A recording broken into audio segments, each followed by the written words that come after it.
Welcome to our tutorial today. The purpose of this tutorial is to help you identify what is the point of your presentation. So if you've ever been asked to deliver a presentation, you've probably been struggling to come up with some good ideas about where to begin. And so we're going to look at, in this tutorial, 3 different aspects of learning that your presentation could try to influence. And so the first aspect of learning that your presentation could influence are people's knowledge about a certain topic. So you may have a lot of information or knowledge about something, and your job in the presentation is to impart that knowledge to your audience. So that's one possible goal.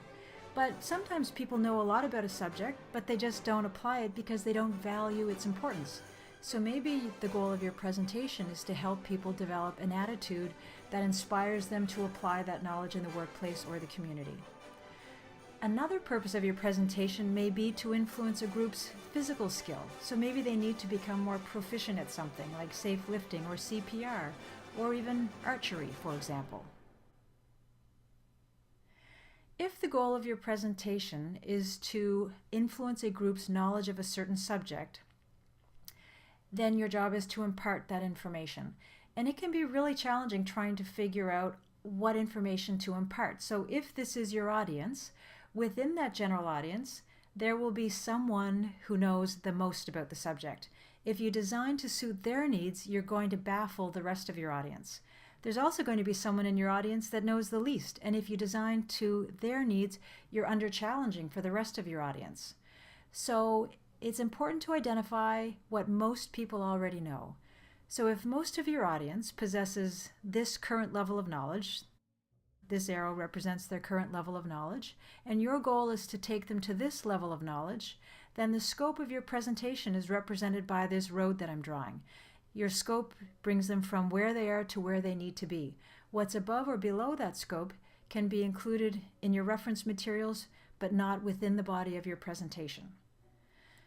So sometimes, however, your goal is to not influence people's knowledge of a subject, it's to influence their attitude or their values towards a certain subject.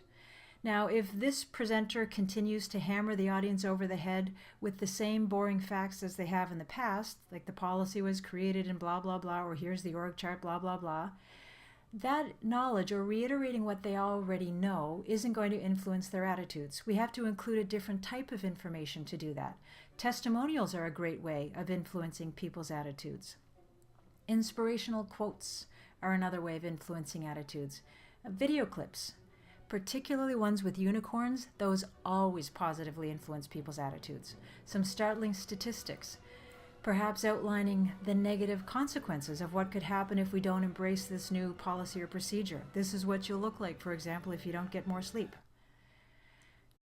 Another aspect of learning, though, is to influence people's physical skill or their muscle memory.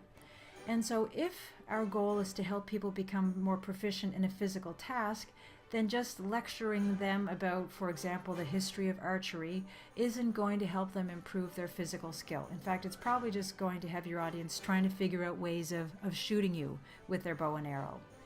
If we want to influence their physical skill, then that suggests different styles of teaching, maybe demonstrations, simulations. Lots of hands-on practice will be one way of helping you achieve that goal.